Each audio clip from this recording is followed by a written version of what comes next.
On the morning of Saturday, March 12, 2011, a store manager arrived to open the Lululemon Athletica shop on Bethesda Avenue, in one of the safest and most affluent shopping districts in the Washington, D.C. area. The front door was unlocked. That was the first thing that was wrong. Inside, the store had been torn apart. Merchandise scattered, chairs and ladders overturned, blood on the floor, and in a narrow hallway at the back of the store, the manager found the body of 30-year-old Jayna Troxel Murray. She was not alone. A second employee, 28-year-old Brittany Norwood, was found nearby, alive, bound at the wrists and ankles with zip ties, bleeding from cuts on her face and body. When police arrived, she told them a terrifying story. Two masked men had followed the women into the store the night before. The men had robbed them, assaulted them, tortured them for hours. Brittany had survived. Jayna had not. Within hours, the story gripped an entire community. Merchants along Bethesda Row began closing early. Businesses installed cameras and hired private guards to walk employees to their cars. Police launched a manhunt for two killers, filed hundreds of tips, and a reward that grew past $150,000 was offered for information. There was just one problem. 6 days later, the police did not arrest two masked men. They arrested the survivor. Why did the detectives stop believing the only surviving witness? What did the evidence inside the store tell them that Brittany Norwood's story could not explain? And who was the woman at the center of it all? The woman whose final act at work that night was simply doing the right thing. This is Dark Dialogue. Every case that we cover on this show begins with a question. This one begins with a story, a detailed, emotional, terrifying story told by a woman found and bound and bleeding beside her murdered coworker. It was a story the police had every reason to believe, and at first they did. But an investigation isn't built on stories, it's built on evidence. And over the days that followed, the physical evidence inside that store, the blood, the footprints, the alarm records, the medical findings, began telling a very different story than the one that Brittany Norwood was telling detectives.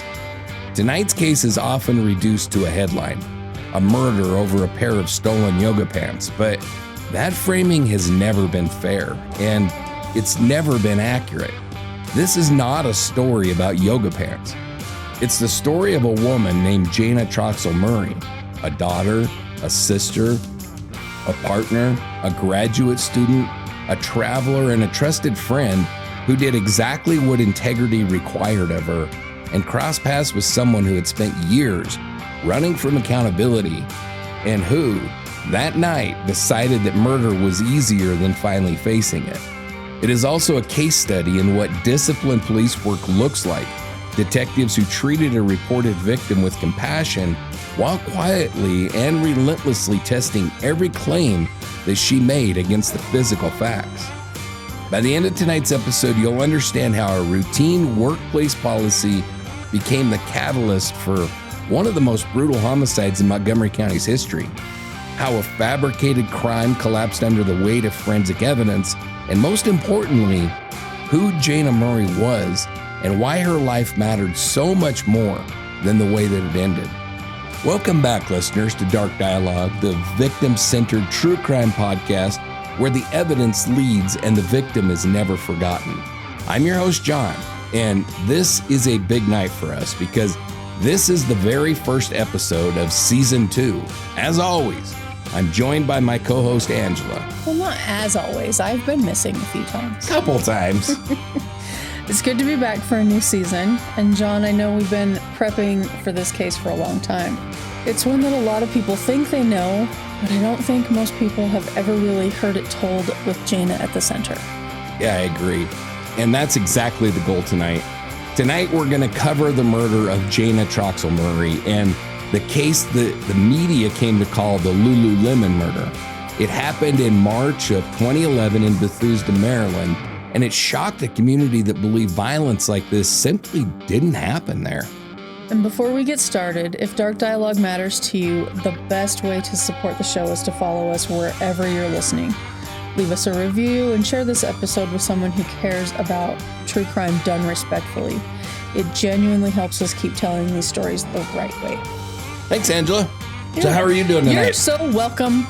I'm all right. How are you? I'm good. Are you familiar with this story, or is this a new one to you? Only a tad. Okay. And only by what you said, the Lululemon Gotcha. Murders. So Yeah. I'm interested to find out all about it. a better story. I'll do my best. You always do. Here's the roadmap for tonight. First, we're going to spend real time getting to know Jayna, her life, her You're not family. expecting me to navigate, right? Because I don't navigate naps. I'll navigate. Navigate naps? I navigate naps well. I don't navigate maps. Yeah, I'll do the navigating. So we're going to learn about her life, her family, her ambitions, and the future that she was building. And then we'll walk through the evening of March 11th, 2011, hour by hour.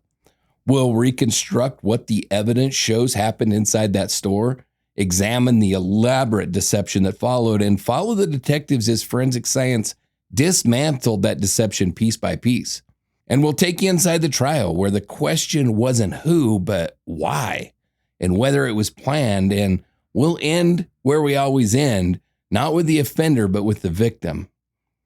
Before we can understand what happened inside that Lululemon store that night, we first need to understand where this story takes place and who Jayna Murray was and the remarkable life that she was building. Bethesda, Maryland sits just across the northwest border of Washington, D.C. in Montgomery County, consistently ranked among the wealthiest and the most educated counties in the United States. And within Bethesda, there is Bethesda Row, which is a polished, walkable stretch of upscale retail, restaurants, and boutiques, the kind of place where people browse designer stores on a Friday evening, grab dinner on a patio, and never once have to think about their safety. There's an Apple store there and high-end fitness apparel, coffee shops, farmers market on the weekend. In March of 2011, the Lululemon Athletica store at 4856 Bethesda Avenue fit that neighborhood perfectly. And boy, is that ever the truth, because that shit is expensive. Just saying. Lululemon was and is a premium athletic apparel brand built around yoga, wellness, goal setting, and community. Because you can do yoga better with stupid expensive yoga pants. They're insanely expensive. Yeah. Its stores cultivated an upbeat, aspirational culture, and its Bethesda location sat directly beside the Apple store. The two businesses separated by just a single shared wall. That wall is going to matter as we get into this story. Violent crime in this part of Bethesda was, for all practical purposes, absolutely unheard of. That context matters, not just as trivia, but because it shaped everything about how this case unfolded. It shaped why the community reacted with such fear when the news of murder broke. It shaped what neighboring employees assumed when they heard a disturbance late at night. And it shaped the instincts of the first investigators through the door, arriving at a savage crime scene in a place where savage crime scenes were not supposed to happen. But this story doesn't begin with a crime scene. It begins with a 30-year-old woman who had spent her whole life saying yes to the world. Jayna Troxel Murray was born on November 22nd, 1980 in Wichita, Kansas, and spent much of her childhood in Texas, right in the Houston area. She was the daughter of David and Phyllis Murray and the sister of her brother Hugh. From the very beginning, the people around Jayna noticed two things about her: her warmth and her fearlessness. Her mom said that people always commented on Jayna's smile and her hugs. It didn't matter whether she'd known you for years or just for 2 seconds. She greeted people the same way because, in her mother's words, she wanted people to feel comfortable and happy. Her dad, David, put it even more simply. He called Jayna one of his 4 best friends, and he called her one of the most fearless people that he'd ever known. The fearlessness wasn't a figure of speech. Jayna celebrated her 13th birthday by bungee jumping. She hiked, she danced, she traveled at every opportunity, so much so that a childhood friend nicknamed her Dora the Explorer. Friends remembered a contagious laugh, an adventurous streak, and a genuine openness to new people and new experiences. She loved animals, loved the outdoors, and volunteered with local organizations. If there was a way to say yes to life, Jayna found it. But here's what made Jayna unusual. That adventurous spirit sat right alongside remarkable discipline. After high school, she attended George Washington University in Washington, D.C., where she earned a bachelor's degree in international business and marketing in 2003. And along the way, she studied abroad in Madrid and sailed with the Semester at Sea program. Months spent circling the globe, studying while visiting country after country, which sounds freaking awesome. That's a great way to go to college. Right. Sailing around the world. What do you think travel taught her? What do I think it taught her? Mm-hmm. I suspect that it probably just kind of helped foster her already innate warmth and caringness and fearlessness. I mean, you sail around the world and you have no bad experiences. It just kind of helps reassure that fearless approach, and then coming across different people, different cultures. I'm sure there's a whole laundry list of stuff that she learned from doing that. Right. And for her, travel wasn't an escape from her ambitions. It was just part of them. She was deliberately building a global education and a global worldview. So after college, she put that education to work at Halliburton, one of the largest corporations in the world, serving as a project manager and international marketing coordinator. And then, because for Jayna, growth never stopped, she went back to school. She earned her master's degree in communication from Johns Hopkins University in 2009. And at the time of her death, she was completing her second graduate degree, an MBA at the Johns Hopkins Carey Business School. 2 master's programs on top of a corporate career, on top of a part-time job, which brings us to Lululemon. By 2011, Jayna was living in Arlington, Virginia, and working part-time at the Lululemon store in Bethesda. And it's important to understand that that job actually was in the context of her life, because it was not a detour and it was not a fallback. Jayna chose Lululemon deliberately. The company's culture of fitness, leadership, and goal setting aligned with who she was. The job let her meet other active and driven people. It gave her access to the brand's development seminars, which she used to complement her MBA studies. She was even writing her final graduate thesis on Lululemon's business model, and she dreamed of taking a position at the company's corporate offices after graduation. So in other words, the store on Bethesda Avenue was part of the plan. Jayna was studying the company from the inside while she was finishing that degree that would carry her into the next phase of her career. At the store, she was more than a sales associate.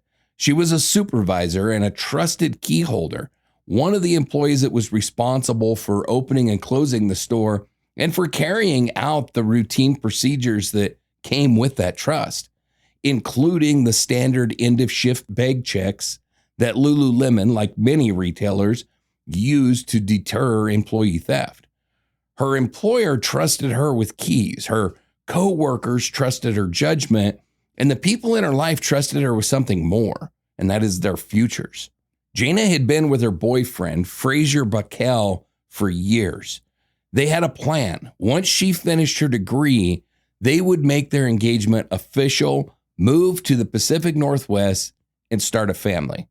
Fraser would later speak not only about losing Jayna, but about losing the children that they'd planned to raise together, about her indomitable spirit and the entire future that disappeared with her. To her nephews, she was Tia T, the beloved aunt they drew pictures for and wrote letters to. Her brother Hugh would remember her as someone who was always fighting for what was right. And that phrase, fighting for what was right, is worth pausing on, because when you look at Jayna's life as a whole, a pattern emerges. She was warm, but she was principled. She was fun, but she followed through. She was entrusted with responsibility over and over again at school, at Halliburton, at Lululemon. because her actions consistently matched her values. If Jayna said that she was going to do something, she did it. If a policy applied, she followed it. If something was wrong, she said so. Those qualities are why everyone in Jayna's life trusted her. And on the night of March 11th, 2011, those exact qualities, her reliability, her integrity, her willingness to help a coworker even when it was inconvenient, are what put her in harm's way. Jayna Murray was 30 years old.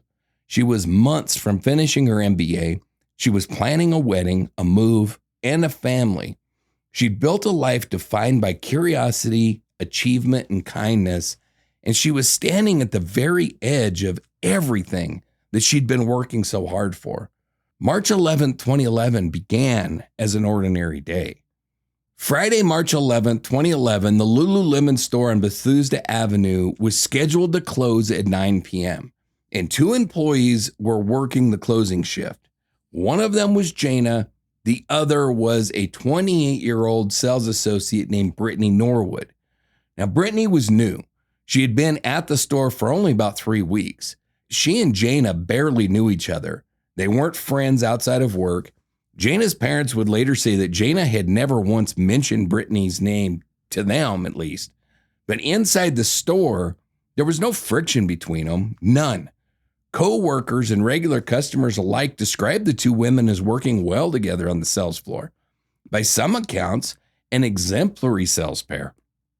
There was no feud, no rivalry, no history of conflict whatsoever.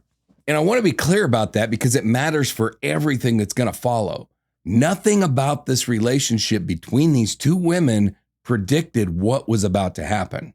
Around 9 p.m., the store closed to customers, and the 2 women began the standard closing routine, counting down registers, tidying the floor, securing the store, and then at approximately 9:45, as they prepared to leave, came a completely routine step, the employee bag check. This was standard Lululemon policy, a loss prevention measure used at retail stores everywhere. So Jayna didn't have a choice. She had to do it. If she was going to do her job the way that they said to do it, yes. Now, before leaving for the night, employees checked one another's bags to make sure that no unpaid for merchandise was leaving the building. And Jayna wasn't singling anybody out. She wasn't acting on suspicion. She was doing just what the policy required, the same as every other night. Except for this night, the check turned up something. Inside Brittany Norwood's bag, Jayna found unpaid for Lululemon merchandise, a pair of the company's yoga pants that had not been purchased. There was no ambiguity about what happened next, and it was never seriously disputed at trial. Jayna told Brittany directly that she would have to report it, not to punish her, not to humiliate her, but because that's what the policy and her responsibility as the supervisor required. And Brittany was well aware that these checks happened nightly. Yes. Okay. And so she was a little ballsy. Definitely. Okay. And she was also well aware that stealing was not okay. Well, yeah. And we'll get into that too. But yeah, She knew it is the store policy. You know, whether anybody sat down and said, now every time you leave, but she'd been working there for 3 weeks. So it's not like this was her first day on the job. Yeah. Okay. You know? So the 2 women left the store, and then Jayna did exactly what she said that she was going to do. At 9:51, 6 minutes after leaving, she called the store manager and reported the suspected theft. She also spoke with another coworker, Chioma Nwakabu. Sorry if I'm just crucifying that name, but It's Chioma, Chioma, I think, Nwakabu. Nwakibu, Nwakabu, telling her what she had found in Brittany's bag. The manager's response was measured. This would be dealt with in the morning, just kind of what you would expect. Mm-hmm. For Jayna, the matter was handled. It was documented. It was passed up the chain exactly how it was over. Right, exactly how it should have been. And she was on her way home. But for Brittany Norwood, the world had just shifted. She had been caught. She knew Jayna had seen the merchandise, and she knew that the matter was no longer private, that a coworker and a manager now knew, and that the morning would bring consequences, a likely termination, a theft on her record, and we'll discuss this later. This would have been the first time in Brittany's life that stealing cost her a future. So what happened next took only a few minutes. Brittany did not have Jayna's phone number. Remember, they barely knew each other. So she contacted another Lululemon employee and asked for it. The number arrived by text message, and then Brittany called Jayna with a simple, believable story. She had accidentally left her wallet inside that locked store. Could Jayna, who had the keys, come back and let her in? So think about what that request was really asking. It was late on a Friday night. Jayna was already gone. She had every reason to say, this can wait until the morning. But that was never who Jayna was. A coworker needed help. She had the keys, so she turned around. And that shows that she wasn't holding a grudge about what she found. It wasn't personal. Yeah. It was just business. It wasn't personal. Exactly. And at 10:05 p.m., the store's alarm system recorded that the front door had been unlocked and the two women entered the building. That timestamp of 10:05 is one of the most important pieces of objective evidence in this entire case. It is the last verifiable moment before everything that follows has to be reconstructed using physical evidence, forensic science, and the testimony of the people on the other side of the wall. Two women walked back into that store. Only one of them would ever leave. So I want to say something before we go any further. No one witnessed what happened inside that store after 10:05. What we know comes from the crime scene, the medical evidence, the alarm records, and the testimony of the people who heard but could not see what was happening. So on this show, we don't dramatize violence and we don't linger on it. So we're going to walk through this evidence for one reason only, and it's because it's the evidence that ultimately answered every question in this case. So here is what the evidence established. At some point shortly after the two women re-entered the store, some kind of a confrontation began. The prosecution and the defense would later disagree sharply about Brittany's intent. So we'll get to that at the trial, but no one disputed what physically followed. Brittany Norwood attacked Jayna Murray, and the assault that unfolded was prolonged, mobile, and sustained. The weapons tell part of the story. Investigators would eventually determine that at least half a dozen different objects were used in the attack. Among them were a hammer, a wrench, a knife, a box cutter, a length of rope, and a heavy metal merchandise peg that is used for store displays, which I think we all know what that is. But the earlier stuff you mentioned, was that brought by Brittany or was it already in the store? It was in the store. Okay. Every single one of those items came from inside the store. Ah, well, okay. It just seems like it would have been a little too perfect if she's just carrying around this arsenal of, I'm going to get you for catching me stealing tools. Yeah, with a hammer and a wrench and a knife and a box cutter. Yeah, all of it came from inside that store. Nothing was brought in. And they were not all within arm's reach either. The knife, for example, came from the back room. To obtain it, the attacker had to leave Jayna, walk through the store, retrieve the knife, and come back. So keep that in mind. It's going to matter enormously when we get to the trial part of this case. Okay. I'll keep my questions to myself. No, ask away. So the medical evidence tells the rest. The medical examiner, Dr. Mary Ripple, documented approximately, you ready for this? 331 distinct injuries on Jayna's body. Blunt force trauma, cuts, stab wounds. Blood pattern analysis showed that blows were delivered while Jayna was standing, and then while she was crouching, and then finally while she was on the floor. And the autopsy established something that is difficult to hear, but essential to understanding the case. Jayna was alive and conscious through nearly all of the attack. The fatal injury, a stab wound to the back of her neck that severed her spinal cord and then entered her brain came at the very end of the attack. Oh, Jayna. So how long did it last? Investigators could never fix the duration to the second, but multiple independent sources converge on an estimate. So based on the injuries, the movement through the store, and the witness timeline, prosecutors placed the assault at roughly 16 minutes, possibly as long as 20.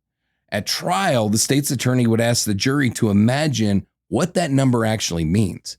With 331 wounds across 16 minutes, it works out to roughly one injury every 3 seconds for 16 minutes. And there were witnesses of a kind. So remember, we talked about that shared wall with the Apple store? Mm-hmm. Well, that night, several Apple employees were still in the building after closing. Starting at about 10:10 p.m., a manager named Jayna Troxel heard something through the wall. High-pitched screaming, low grunts and thuds, a dragging sound, as if something heavy was being moved.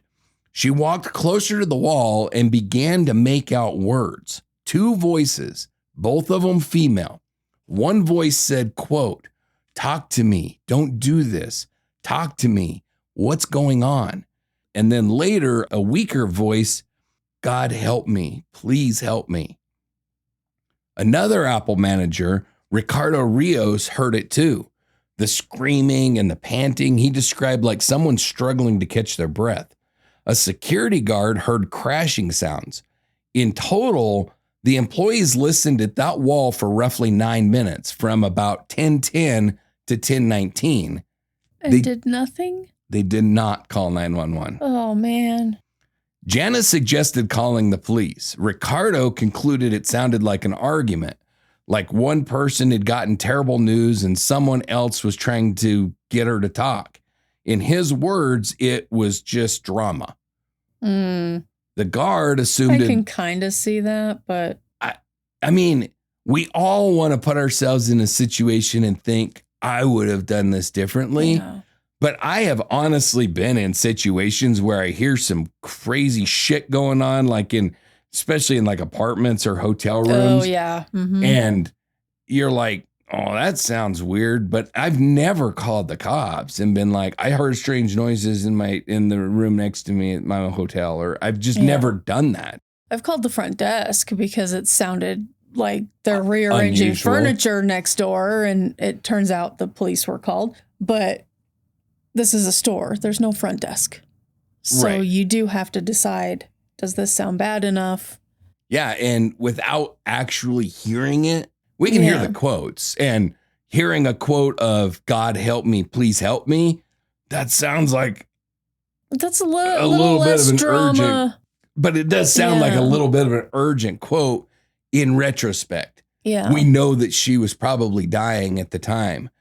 But if you hear that through the wall and you're already thinking, these two people are having an argument, somebody's going through a tough time in life, whatever. Yeah. It is a quote that I could hear somebody saying, That's a tough call. I get it. Yeah. So, but my point is, I hesitate to judge the store employees for not calling the cops, even though knowing what happened, we're like, what was wrong with you people? Yeah.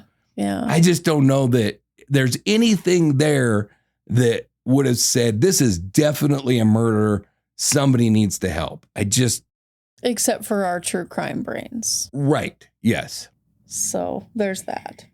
But like Ricardo described it, a person that had gotten terrible news and somebody else was trying to get her to talk, that fits. Yeah. So I don't know. And then the security guard assumed that a display had fallen or that people were fooling around. Again, understandable. Could happen, yeah. And this is also, and we'll get to this, but this is also where this area really comes into play. If this is the bad side of town, totally different story. There, everybody's going to assume everything they hear is a robbery or something. But this being if affluent, it never happens, yeah. Your mind doesn't go there. And so the sounds that were coming through that wall, which, like I said, we now know were the sounds of Jayna Murray fighting for her life, but they were all rationalized away and everyone went back to what they were doing. So we're going to return to the Apple Store employees later on in this episode because their inaction became one of the most debated aspects of the entire case, and it really does deserve a careful, honest treatment. Not hindsight, not outrage for its own sake. But for right now, I want to focus on what those 9 minutes and the medical evidence tells us about Jayna. Because of the 331 injuries that she sustained, more than 100 were defensive wounds. I was just about to ask that. Yeah. Wounds to her arms and her hands, the kind that's left when a person tries to shield her head or grabs at the weapon, blocks blow after blow. Bags. Right. Because you put your hands up. Yep. Dr. Ripple, who was a veteran medical examiner, testified that she had never seen that many defensive wounds on a single victim. Dang. Not once in her entire career. How long was her career? Well, I mean, I don't know exactly how many years, but she was considered a veteran medical examiner. So, dang. Yeah. Sorry, it makes it worse for me. Yeah. If it's longer. Yeah. Yeah. And, you know, if you think about what that means, Jayna Murray did not have a chance that night. She was ambushed in a locked store by someone that was willing to do anything, but she never stopped fighting. Not when she was standing, not when she was down. She fought and blocked and pleaded and tried to reach the back door. Investigators would find a trail of blood showing that she attempted to escape, and she kept fighting through nearly the entire assault.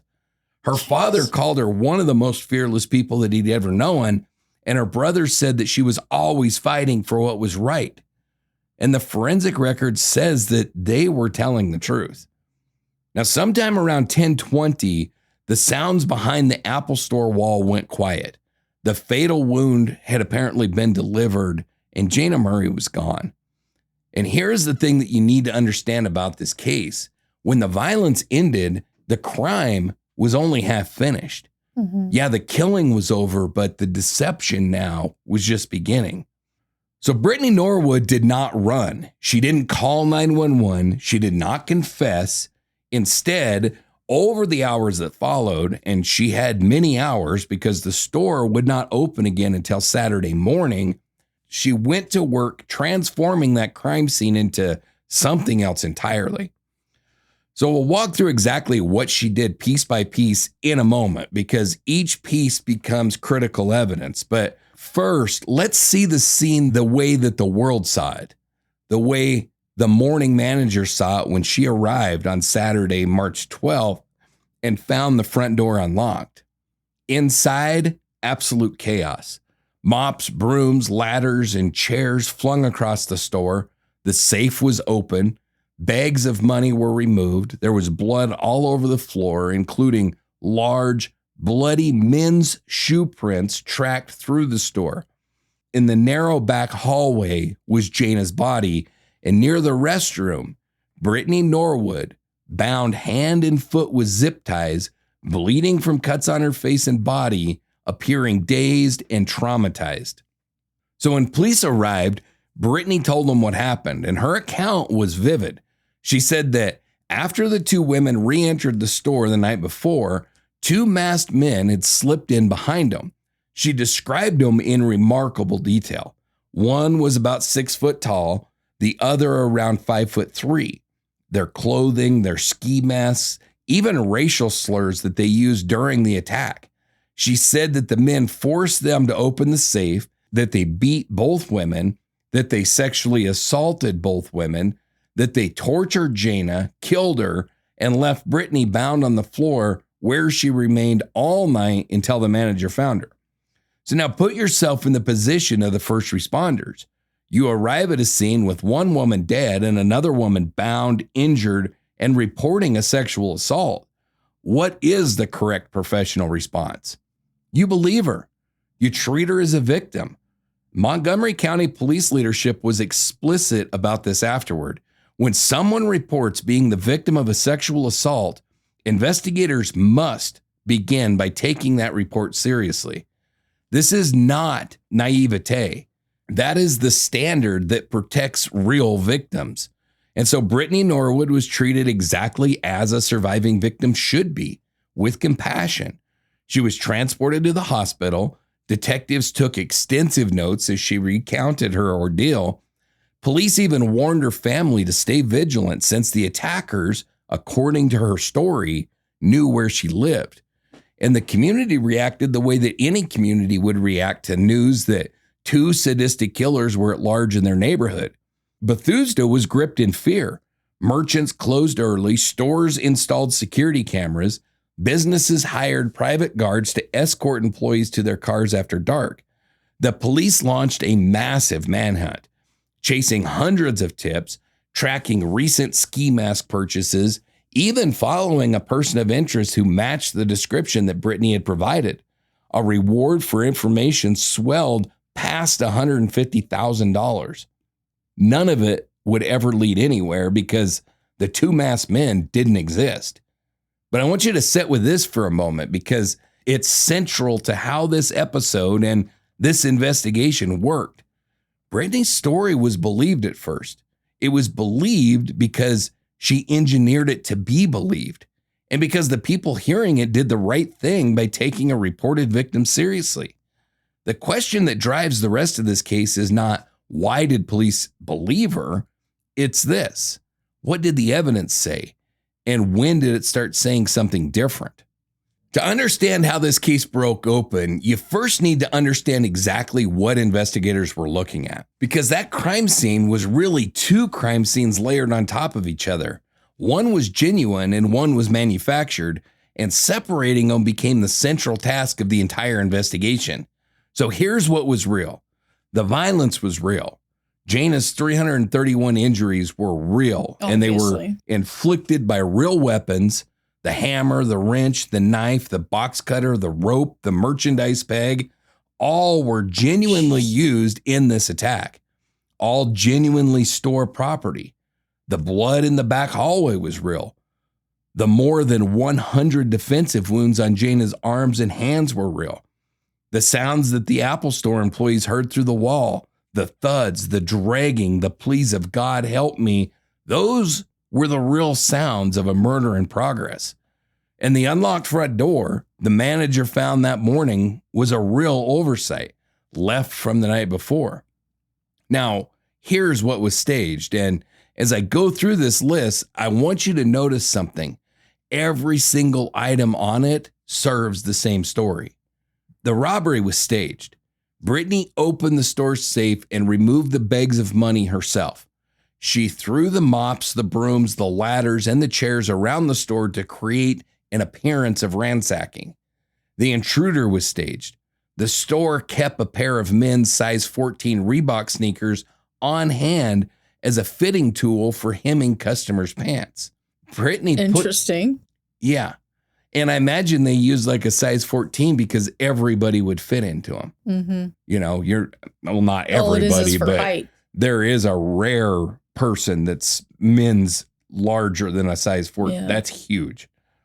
So they had those on hand, and Brittany put those display shoes on her own feet, stepped through Jayna's blood, and then walked them around the store, manufacturing the tracks of a large male attacker who was never seen. What did she do with the money? We'll get to all that. that. Okay. And I do got to say too, like the one thing that in retrospect, thinking about this, a 6 foot tall guy with size 14 shoes would be unusual. Not saying it's impossible, but unusual. And very noticed. Yeah. I mean, it would be like somebody else would have seen him. It would be kind of like clown feet because, you know, I mean, 6 foot is a pretty tall guy. But I'm 6 foot tall and I wear a size 11.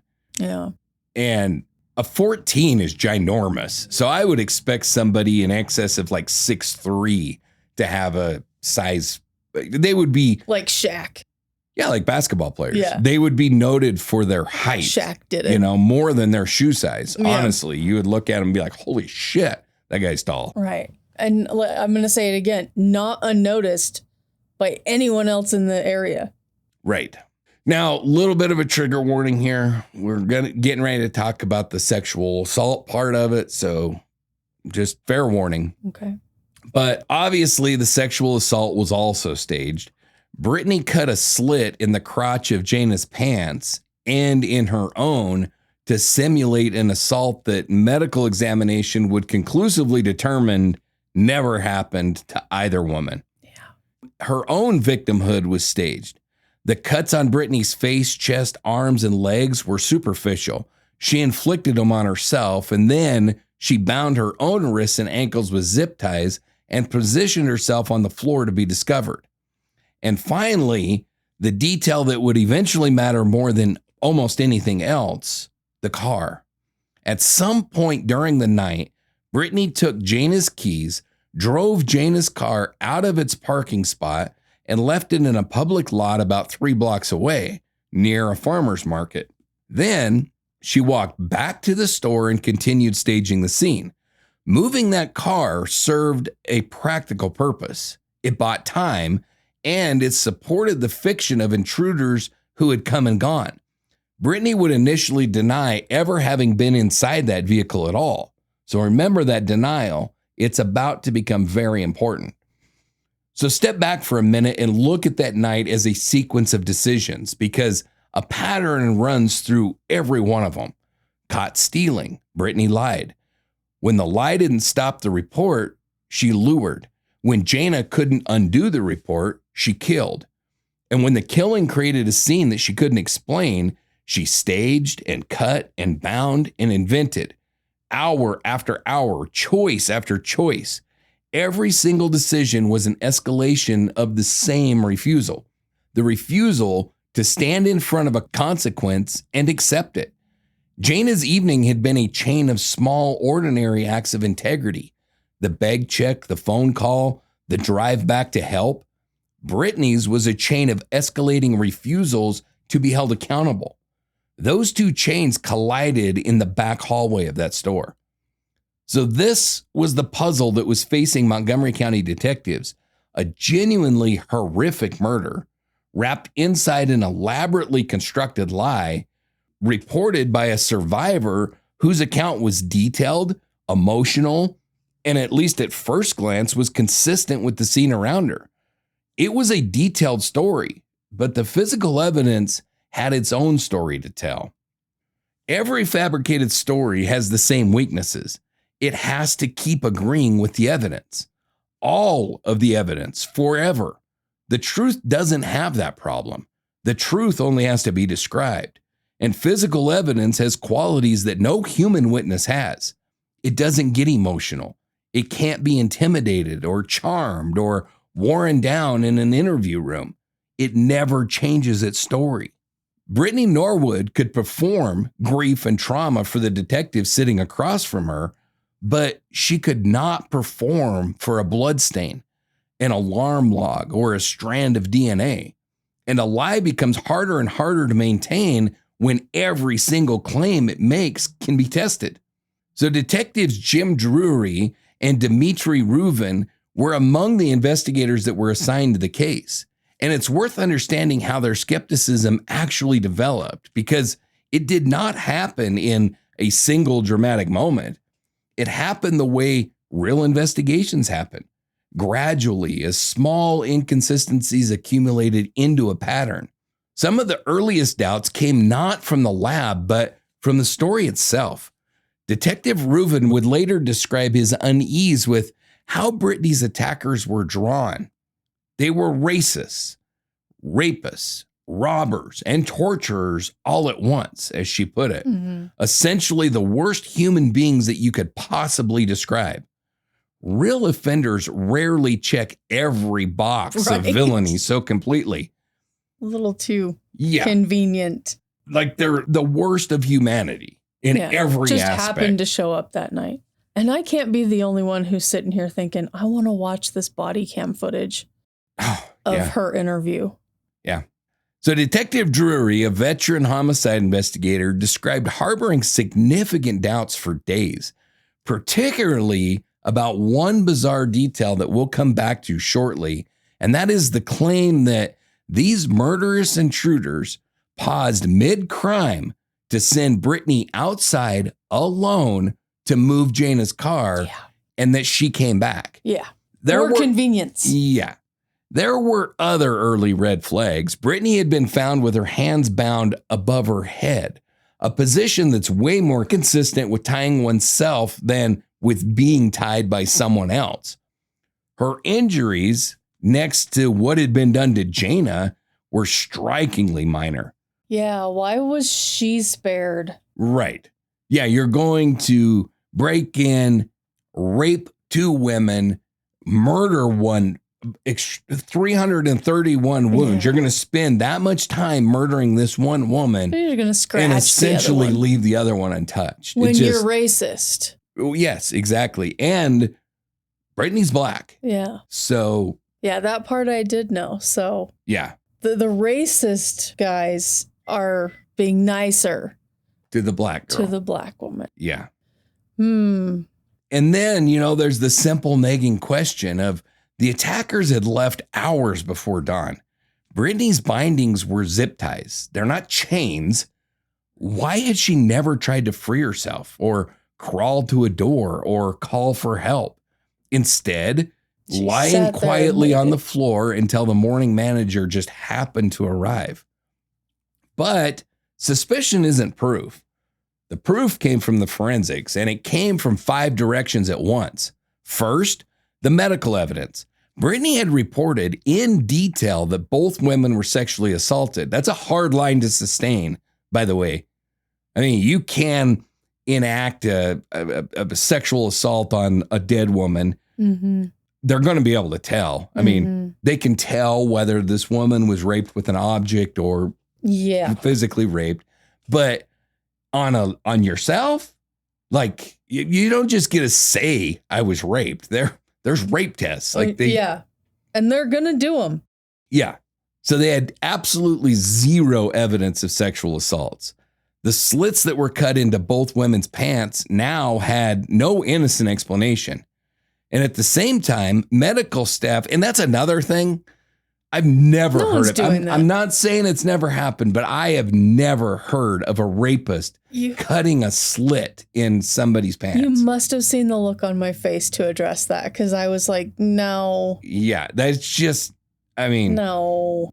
It makes no sense. Unless that's trigger warning, the implement he's intending to use. Right. And then it's a stab.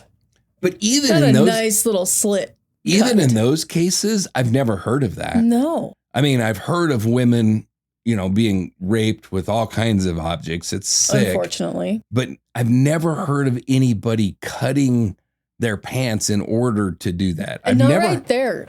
Down the side, I've heard. Yeah, or tearing them or ripping them off or something. But I don't know. Come on, Brittany. We've already figured this out. To me, this reads like somebody is staging a rape who obviously has never been raped and has no real experience with sexual assault. Yeah. And it's just kind of imagining what it must be like or something. I don't know. Now, at the same time, medical staff examining Brittany's own injuries found them all to be superficial. Shallow, parallel cuts across her midsection and her body. The classic signature of self-inflicted wounds rather than a frenzied attack by others. Were there hesitant marks too? Yeah, they were very superficial. Yes. And like Jayna's body, like almost any murder victim's body that is attacked in this way, they've got injuries everywhere.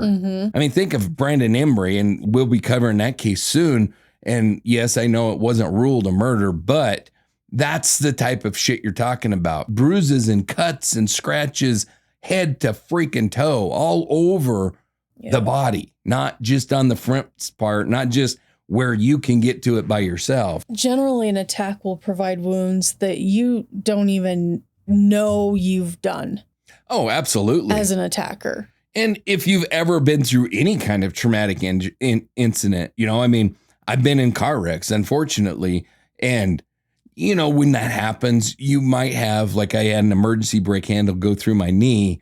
And so that was like my injury. That's what I was focused on. And it wasn't until after I got sewed up and all that kind of shit that I started realizing, oh, wow, I've got a major cut to my head. I've got, bruises on my back and all over the place. A couple days later, muscles you didn't know you had ache. Exactly. Yeah.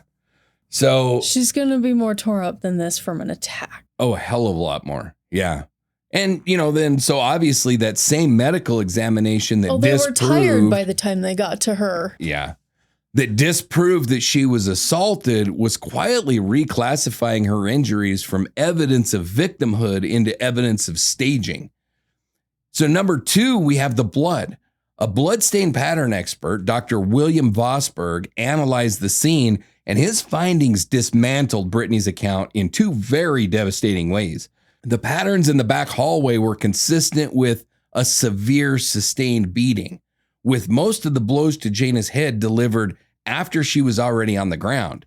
That is not the signature of 2 robbers striking quickly and then fleeing. And then there was the cut on Brittany's own forehead. The blood from that cut had run straight down her face. So think about what that means. Blood obeys gravity. Mm-hmm. If Brittany had spent the night laying bound on the bathroom floor as she claimed, that blood would have ran sideways across her face down towards the floor. So straight down meant that she had been upright, standing, walking, moving around that store for most of the night. And then third are the shoe prints. Crime scene investigators documented every bloody footprint in that building, and they found exactly 2 sets. One was made by a woman's size 7.5 New Balance sneaker, Brittany shoes. The other was made by the men's size 14 Reebok display sneakers that belonged to the store. Officer David McGill's analysis established the sequence. The New Balance prints came first, and the size 14 prints were laid down afterward on top of the size 7.5 shoe prints. And then there was the detail that ended any remaining doubt about what those prints were. The size 14 tracks never left the store. Oh. They ended before ever reaching the exit. The, quote, large male attacker who had made them walked through the victim's blood and then simply ceased to exist because he never exited the store. He's a magician. He's something. Now, in one interview, Brittany herself described those display shoes to detectives and explained that they were kept in the store, effectively confirming that the intruder's footwear was store inventory, sitting in evidence. Mm-hmm. And because he took his shoes off, put them on. Right. Like who comes in to rob a store, takes their shoes off. Uh-huh. And frankly, if I go into a Lululemon store, and I've been in them, I have 3 daughters, I've been in relationships, all of that good stuff. If I go into a Lululemon store, I am not expecting to find size 14 men's shoes in there, period. Mm-hmm. And then fourth, we have the alarm records. The store's alarm system was, in a sense, the only impeachable witness to that night. And its testimony was simple. The store was closed. The door was unlocked once at 10:05 p.m. when the 2 women returned. There was no forced entry. There was no other access event consistent with intruders entering the building. So whatever happened inside that store began and ended with the same 2 people that the alarm let in. Mm-hmm. And then fifth, we have the car. When investigators located Jayna's vehicle 3 blocks away, forensic testing found blood inside, and DNA analysis showed that it was a mixture of Jayna's and Brittany's blood. So confronted with a story-breaking fact, because Brittany had told detectives that she was never in that car, she did what she had done at every other point in this case, and that was revise her story. Yep. So now she said that the masked men had forced her to take Jayna's keys, move the car, and return within 10 minutes, or they would kill her. So where are they going to get to her if she's already gone? We'll get there. Sorry. No, you're fine. My internal monologue just screamed. Yes. And so she admitted that she had even seen a police officer while she was out, alone, unguarded, free, and said that she was too afraid to ask for help. For Detective Drury, this was the moment that the story collapsed under its own weight. Intruders vicious enough to commit torture and murder, but trusting enough to send their surviving witness outside alone with a car. You go move the car. Be back in 10 minutes. Yeah. and that they were somehow confident I'll be that back she in would 10 come minutes back with law enforcement, asshole. Come on. Yeah, and yet they believed that she would come back to be tied up and left on the floor. She's a good girl. Yeah. So he would describe the suspects that Brittany had invented as, in effect, too malicious to be believable. And notice the larger pattern that had emerged, because the jury certainly would. Brittany's account never got ahead of the evidence. It only ever chased it. Every time investigators uncovered a new fact, the shoes, the car, the DNA, her story acquired a new chapter to absorb it. It's a choose your own adventure book at this point. Right. And truthful memories don't behave that way. Cover stories do. Now, one more piece deserves a mention here because it's easy to overlook: the Apple Store employees. Their failure to call for help haunts this case, but their testimony helped solve it. They heard two voices that night, both of them female, no men, in a story that was built entirely around male intruders. The only eyewitnesses to the crime had heard a confrontation between two women. Blood, medicine, footprints, alarm data, DNA, 5 independent streams of evidence, none of which depended on the others, and every single one of them contradicted Brittany Norwood's account while pointing to the same conclusion. As Police Chief J. Thomas Manger summarized it, as investigators analyzed the physical evidence and the medical reports, it simply was not supporting what Miss Norwood had told them. One last point before we leave the investigation, because it matters for how this case should be remembered. Some retellings over the years have described Brittany's cover-up as ingenious, the work of a criminal mastermind who nearly got away with it. And the investigative record does not support that at all. The cover was elaborate in ambition, but it was remarkably sloppy in execution. The, quote, intruder's footprints were made with shoes from store inventory, and they never reached the exit. The staged assault dissolved under a simple, routine medical examination, which anybody who's ever watched, I think, one episode of Pick Your Freaking Show, CSI, Criminal Minds, Forensic, I don't care, would have known that they're going to do a sexual assault kit. They're going to know. And then the self-inflicted cuts followed a pattern that any trauma nurse, we don't need a medical examiner. We don't need anybody with great experience.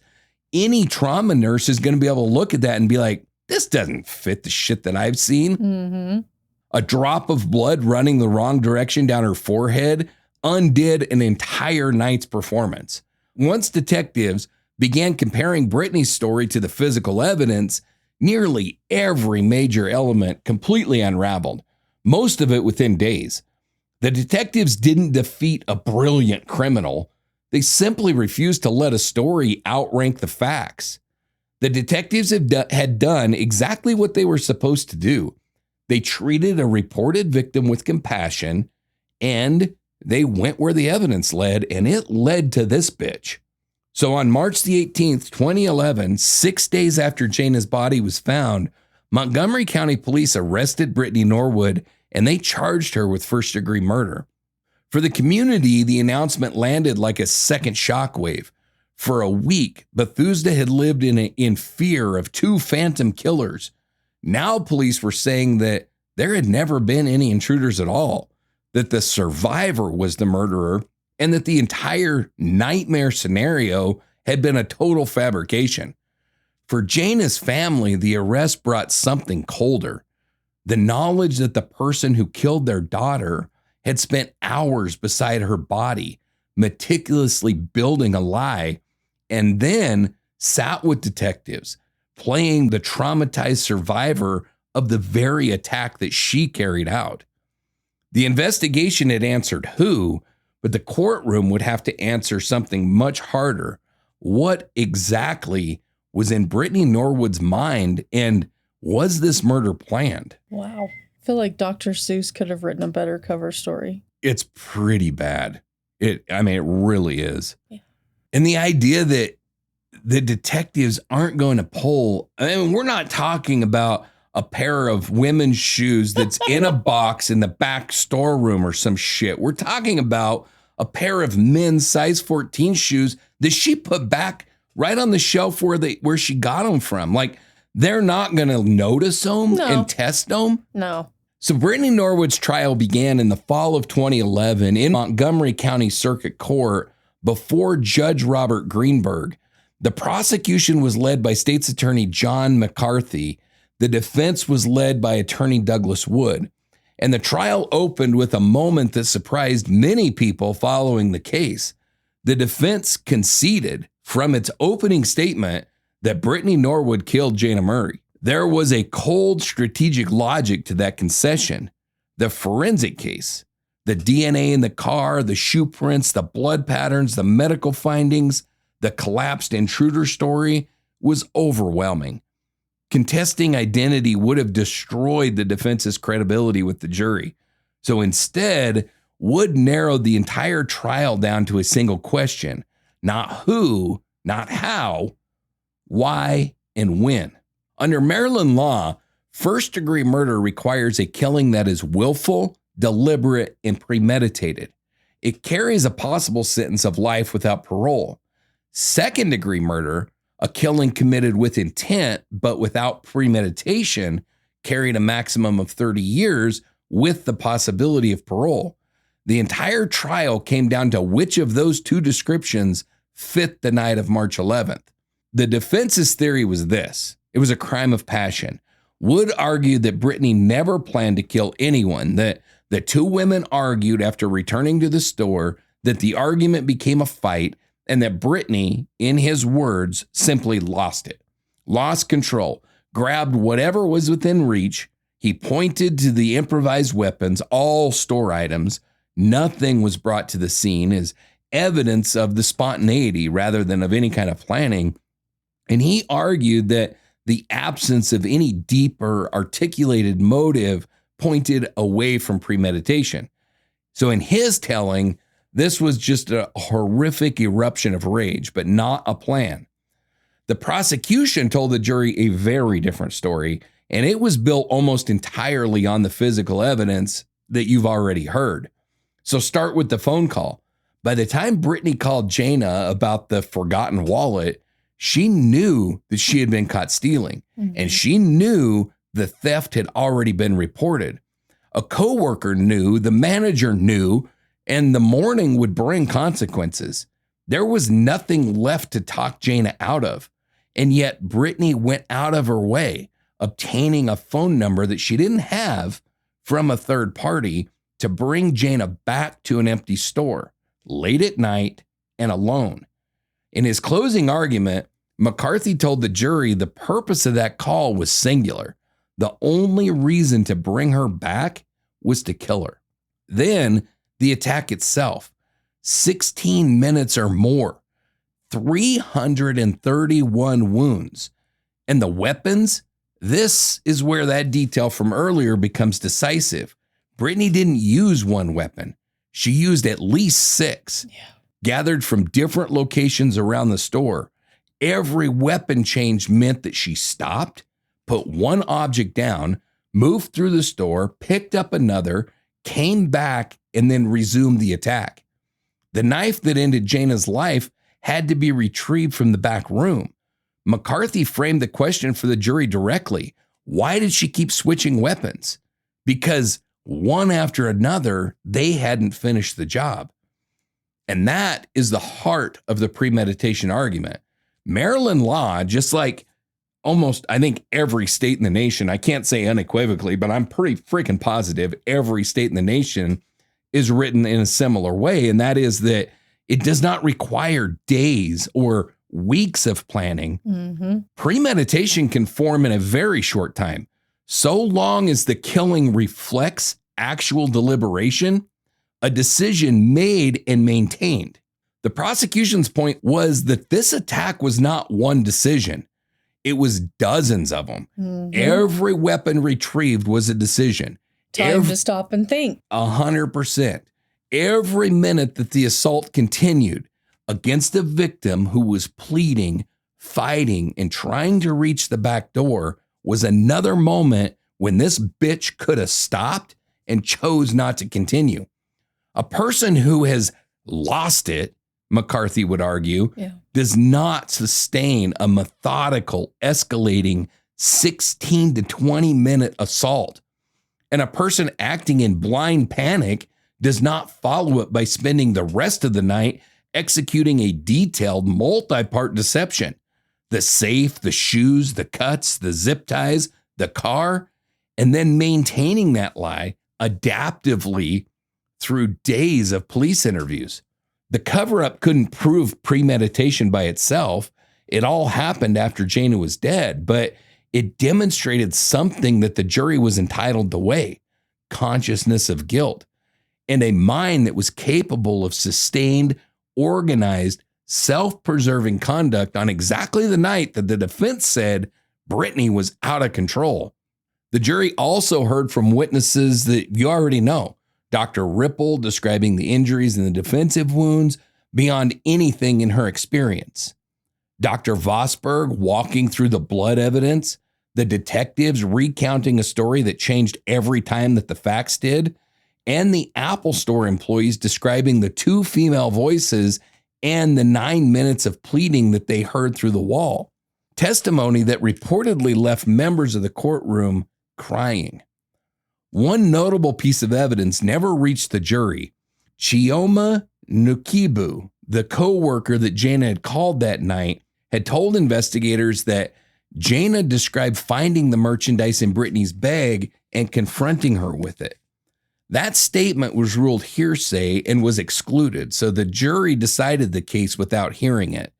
Now, on November the 2nd, 2011, the case went to the jury.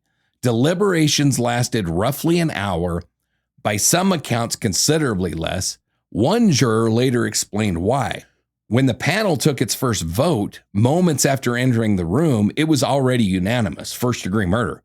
The jurors had looked for reasonable doubt on premeditation and in the length of the attack, the weapon changes, and the repeated opportunities to stop, and they could not find any. So Brittany Norwood was convicted of the first-degree murder of Jayna Troxel Murray. On January 27, 2012, Brittany Norwood returned to court for sentencing. Jayna's family addressed the court, and in their words, gave the proceeding its true weight. Her father, David, spoke of Jayna as one of his best friends and one of the most fearless people that he had ever known. Her mother, Phyllis, spoke of a family whose joy and laughter had been replaced by grief and nightmares. Fraser Bissell spoke of the marriage, the move, the children, the whole future that had died with her.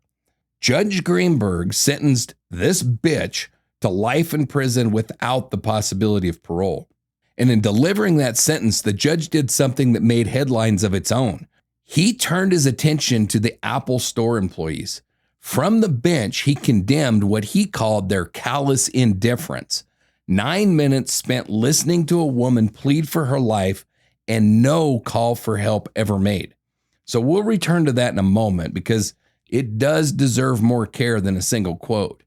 Norwood appealed her conviction, raising legal challenges that included... Of course she did.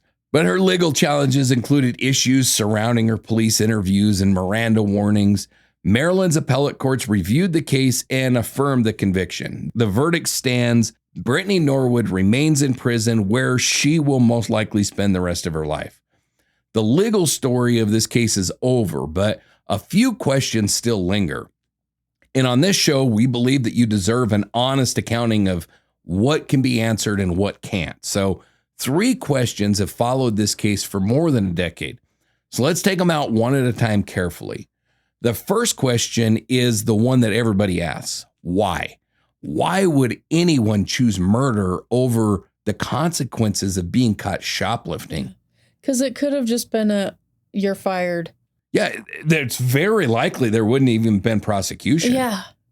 They got the article back. Yeah. And even if they did prosecute, I mean, it's a very minor crime. It's a misdemeanor. Yeah, like a almost nothing misdemeanor. Like a fine, maybe a weekend in jail because it was a Friday night? Right. But now here's the important part. What the record actually establishes is that Brittany Norwood had lost a future to theft before. She had grown up in Washington State, one of 9 children in a hardworking, supportive family, and she was a genuinely gifted athlete, good enough to earn a Division I soccer scholarship to Stony Brook University, where she was once named her team's defensive MVP. That career ended when teammates and roommates accused her of stealing money and belongings. She lost the scholarship and her college career collapsed. By 2011, she had rebuilt a life in the DC area. She worked in hospitality, handling VIP hotel guests, and she had ambitions of becoming a personal trainer and one day opening her own gym. The Lululemon job was meant to be a stepping stone. And then on the night of March 11th, a bag check threatened to expose her as a thief for the second time in her life, with a likely firing, possible charges, and everything that she was rebuilding suddenly at risk. Crucially, by the time she called Jayna, the report had already been made. There was no undoing it. The prosecution's theory, which the jury accepted, was that she killed the one direct witness to her theft in order to escape accountability, and that everything she did afterward, from the stage scene to the evolving lies, was a continuation of that same goal, controlling this story at any cost. Or possibly making herself look like a victim so it just all dissolves and goes away. I guess. I mean, it's so absurd.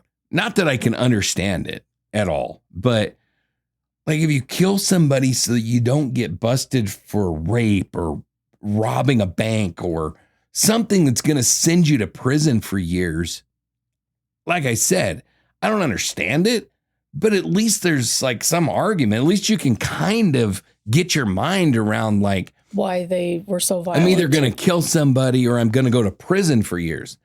I'm going to kill somebody or I might lose my job at Lululemon. I mean, we're not talking about like the CEO of a major company. It's not Congress. We're not talking about a $300,000 a year job. I mean, and nothing against Lululemon or their store employees, but it's like I said, it's a stepping stone job. Go get another job. Yeah. Yeah. I mean, both Jayna and Brittany are using this job as a stepping stone to something bigger. And so this case is so bizarre to me. But every year, countless people are caught stealing from their employers. I mean, thousands. And it is humiliating, and it usually ends the job. It damages reputations, and it sometimes brings criminal charges. And nearly every one of those people goes home that same night. Yeah, they're embarrassed and they're unemployed and they're alive with the rest of their life still in front of them to rebuild it. And Brittany Norwood stood at exactly that crossroads on March 11th. The consequences facing her were real, but they were very survivable. She had, in fact, survived them once before. Nothing about being caught made that night inevitable.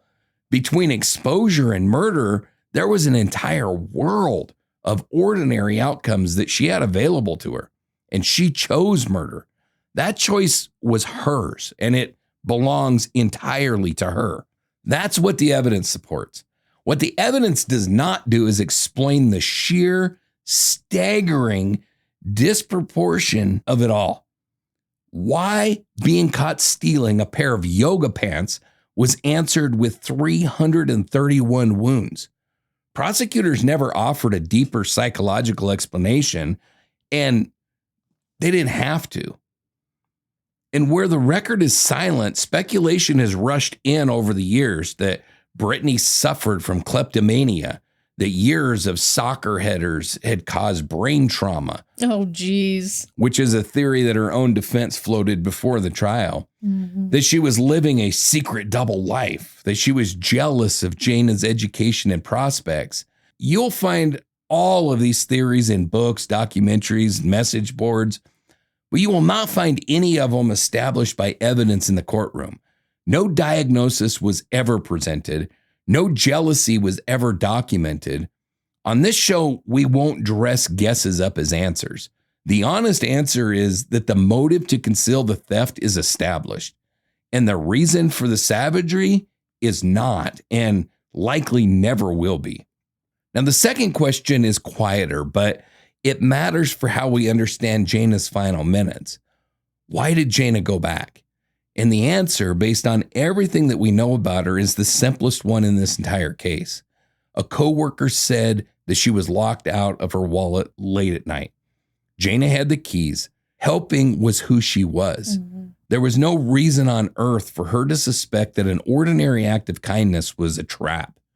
Nothing Jayna did that night, the bag check, the report to her manager, the drive back to the store, was anything other than exactly right. And then the third question is the hardest one. The Apple Store. Could a 911 call have saved Jayna's life? Here's what we can say with certainty. Employees next door heard the attack for roughly 9 minutes and understood at a minimum that someone was screaming and pleading. No call was made. The medical evidence establishes that Jayna was alive through nearly this entire assault, and that the fatal wound came at the end. Those facts are why Judge Greenberg spoke of callous indifference and why this aspect of the case still provokes anger. But honesty requires the other side of the ledger too. Even the prosecutor, John McCarthy, acknowledged that, in all fairness, the employees could not have known that a murder was happening on the other side of that wall. Late night noise in a retail district usually is just an argument or a fallen display. Domestic violence. Maybe. I mean, I don't know. I don't think that that's where my mind would go. I'm struggling. I really don't. And you've got to take this area into account again. Yeah. And I'm not making excuses for them, but I'm also not condemning them and just like the judge did. And maybe the judge had more information than I did, but I have a hard time just saying that they knew somebody was being murdered on the other side of that wall and decided to just listen to it and not do anything. I have a hard time with that. And that's really what is required. If you're going to say that they were callous and didn't care, you have to acknowledge the fact that they had to know what was going on. And I have not read anything that proves to me that they did know what was going on. Now, were they idiots? Did they make the wrong conclusion? Maybe. And you could argue that. But to say that they were callous, that essentially they knew she was being murdered and decided not to act, I just don't see that. Now, even an immediate phone call would have required dispatch to police, and then the response time was measured in minutes.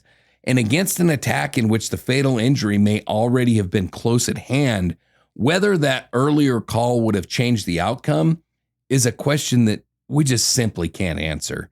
And so we're not going to pretend otherwise. What we can take from it is this: the cost of a 911 call that turns out to be unnecessary is a few minutes of the dispatcher's time. The cops got to come and check it out. But the potential cost of the call never made can be everything. Mm-hmm. If any lesson belongs to the public from this case, it's that one. When you hear someone pleading for help, make the call. Let the professionals sort out whether it was just drama or not. Because at the very least, they could have found her acting out her staging, and it would have saved man hours listening to her concoct this story. You know, I mean, the reality of it is, I would say probably, 8 out of 10, 7 out of 10 stabbing attacks like this, seconds are everything. Mm-hmm. In this attack, not really the case. I mean, her spinal cord was severed. That's almost immediately fatal. From the way that I understand it was severed. It likely wouldn't have saved her life, but it would have caught Brittany quicker. But we definitely could have caught her in the act, yeah. Now, before we leave the questions behind, there's one more that's worth answering. Why does this case still resonate after all these years? And it isn't the brand name on the door. Reducing this story to a retail logo has always been the laziest way to tell it. Mm-hmm. It endures for deeper reasons because Jayna was, by every measure, an unlikely victim. She was accomplished, she was careful, she was beloved, and she was killed in the course of doing her job correctly. because Brittany was, by every outward measure, an unlikely offender, a talented athlete from a good family with no history of violence at all, which unsettles our comfortable belief that danger somehow announces itself, because it happened in a place that was supposed to be safe, and it reminded an entire region that serious violence does not check the neighborhood's median income before it arrives. Because it began as something painfully ordinary, a workplace policy, calmly reinforced, and became a warning about how quickly workplace conflict can turn lethal, because the staged crime scene and its forensic dismantling have made this case a genuine textbook study of how evidence exposes deception. Because the silence on the other side of a shared wall forced a national conversation about what we owe each other when we hear someone in distress. And because at its core, it asks a question every listener understands instinctively. What happens when a person of complete integrity meets a person who will do anything at all to avoid being held accountable? The trial answered the legal questions. The evidence answered the factual ones. But no verdict, no analysis can answer the only question that ever really mattered to the people who loved Jayna Murray. How do you go on without her? Yeah. What they built in answer to that question is where this story ends. In the days after Jayna's death, something remarkable happened in Bethesda. The community that had briefly known her only as a headline began to learn who she actually was, and it refused to let the crime be the whole story. There were candlelight vigils. There were 5K runs and walks held in her honor, fitting tributes for a woman who never met a physical challenge that she didn't like. And when the Lululemon store reopened in June of 2011, after months closed and boarded, Jayna's family, her co-workers, and her neighbors marked the occasion by closing down Bethesda Avenue itself for an outdoor yoga class in the street. Aww. A public celebration of the way Jayna had lived. Her parents sent flowers and a note thanking the community for its support, love, and prayers. The reopened store carried a permanent tribute, a stained glass window installed above the entrance bearing a single word: love. For nearly 7 years, that window watched over Bethesda Row, a quiet landmark that most passerbys probably never fully understood, and that Jayna's family and friends understood completely. And when Lululemon relocated the store in December of 2017, the company didn't leave that window behind or put it into storage. They shipped it to Jayna's brother Hugh That got me. in Richmond, Virginia, so that the symbol of his sister's spirit could stay with the people who loved her first. But the most enduring part of Jayna's legacy is the one her family built by hand, the Jayna Troxel Murray Foundation. Rather than build a memorial to how Jayna died, David, Phyllis, and Hugh built one dedicated to how she lived. The foundation funds scholarships and supports the passions that filled Jayna's 30 years: academics, athletics, faith, travel, and the fine arts. Every year, because of it, young people get help chasing the same kinds of dreams that Jayna chased: an education, an adventure, a bigger life. So think about what that means. Jayna spent her life saying yes to the world, and because of her family, she is still opening doors for people that she never even met. That is what the world lost on March 11, 2011. Not a headline, not a cautionary tale. A daughter her father counted among his best friends. A sister who fought for what was right. An aunt called Tia T, whose nephews kept drawing her pictures after she was gone. A partner whose future held a wedding, the Pacific Northwest, and children who will never be born. A woman weeks of coursework away from an MBA, with a corporate career waiting, whose integrity never failed her. Not even once, not even at the end. The investigation is over. The questions, the best that we can, have been answered. So this last part of the evening belongs only to her. Every life leaves behind a story. Some are remembered because of the way that they ended. Others are remembered because of the way that they lived. Jayna Murray's story deserves to be remembered for her kindness, her courage, her adventurous spirit, and the future that she was building. So tonight, we remember Jayna the way that her family remembers her. This is Serenade in 2 by the J.J. Hawk Band, and this is Jayna Troxel Murray.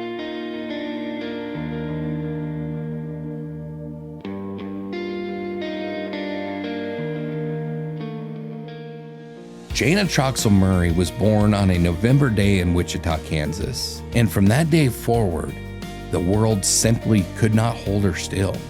She grew up in Texas with a smile that people mentioned, unprompted, for the rest of their lives, and a hug that she gave away freely. It didn't matter if she had known you for 20 years or 20 seconds. Her mom said that Jayna wanted every single person she met to feel comfortable and happy. And if you ever stood in a room with her, you understood that it wasn't a saying, it was a practice. You walked in a stranger, you were greeted like a friend.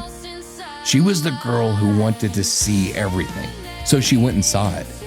Picture a college student standing at the rail of a ship in the middle of the ocean, months from home, watching a coastline she'd never seen rise out of the morning. That was Jayna, sailing around the world on semester at sea before most of her classmates had used their passports even once. She studied in Madrid. She hiked whatever trail was in front of her. She danced. She filled her life with places the way other people fill photo albums. And her friends laughed and called her Dora the Explorer. Because wherever the map ended, that's exactly where Jayna wanted to go next. She knew how to slow down too. She found her balance on a yoga mat. And then for her 13th birthday, she found the edge of a bridge, tied herself to a bungee cord, and jumped, laughing all the way down. That was the whole woman in a single afternoon. Grounded enough to breathe, brave enough to leap, fearless, her father said. One of the most fearless people that he ever knew, and one of his very best friends. She loved animals. She loved the outdoors. She volunteered her time to people who needed it and her encouragement to everyone else. Whatever Jayna gave, she gave all of it, 100%, her family said, to her friendships, to her studies, her work, her people, and somehow she made all of it look like joy. And here is the part that's hardest to hold. Jayna Murray, at 30, was standing at the very beginning. She had built her future brick by brick, a business degree, years at one of the largest companies in the world, a master's in communications, and then, because she was never finished growing, an MBA. In the spring of 2011, she was weeks of coursework away from the finish line. She had even written her thesis about the company where she worked, studying it from the inside, dreaming of the day that she'd walk into its corporate offices, not as an employee of one store, but as a leader. And waiting on the other side of that diploma was everything else. Frazier, the man that she loved, the man she'd built years with, the engagement they'd promised themselves the moment school was done, a move to the Pacific Northwest, where the mountains and the trails and the water were waiting for a woman who loved all three. And children they had already talked about, already imagined, already loved in the way that you love a future that you can see clearly from where you're standing. That was the calendar of Jayna's life in March of 2011. A graduation, a ring, a move, a family, all of it close enough to touch. But if you ask the people who loved her what made Jayna extraordinary, they wouldn't start with the degrees or the passport stamps. They'd tell you about her character. Jayna was the person that you handed the keys to, literally. The one trusted to lock the doors, to follow the rules, to do the right thing even when the right thing was uncomfortable. Her brother said that she was always fighting for what was right, and her whole life backs him up. She was honest when honesty cost something. dependable when no one was checking, and kind in a way that never needed an audience. And this deserves to be said plainly and remembered. Jayna did not lose her life because she was reckless or careless or in the wrong place doing the wrong thing. She died doing exactly what a responsible, honest person should have done, following the rules that she'd been entrusted with, and then turning her car around late on a Friday night to help a coworker. Her last acts on this earth were an act of integrity and an act of kindness. That is not a cautionary tale about doing the right thing. That is the truest testimony of who Jayna Murray was. Because character isn't what we do when it's easy. It's what we do without even having to think, because it's simply who we are, and integrity was simply who she was. The people who loved Jayna refused to let her story end in that store. In the months that followed, her community answered violence with remembrance. Candles on a sidewalk, runners lining up for 5Ks in her name. And on a June day in 2011, an entire street in Bethesda closed down so that her family, her co-workers, and her neighbors could roll out yoga mats on the pavement and practice together in the open air, celebrating the way Jayna lived in the place where she lived it. Above the door of that store, they hung a stained glass window with a single word, love. For 7 years, it caught the light over Bethesda Row. Today, it glows in her brother Hughes's home in Virginia, her spirit in colored glass, still catching the morning sun. And her family built something more lasting than glass. The Jayna Troxel Murray Foundation carries her name and her passions forward. Academics, athletics, faith, travel, and the arts, funding scholarships year after year, which means that somewhere right now, because of Jayna, a student is opening a book that she helped pay for. An athlete is lacing up. A young traveler is boarding a plane for a country that they've never seen, about to stand on a rail and watch a new coastline rise out of the morning, just like she did. Jayna spent 30 years giving her warmth, her help, her encouragement, her example.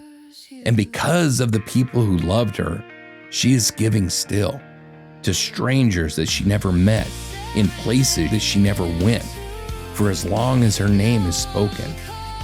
So don't leave this episode carrying what was taken. Leave it carrying what she gave. Remember her smile, the one people never forgot. Remember her courage on bridges and boats and in the quiet moments that counted the very most. Remember the life that she built, the love that she left behind, and the doors still opening in her name. And the next time life asks you to be a little braver, a little kinder, a little more willing to say yes, remember Jayna Troxel Murray.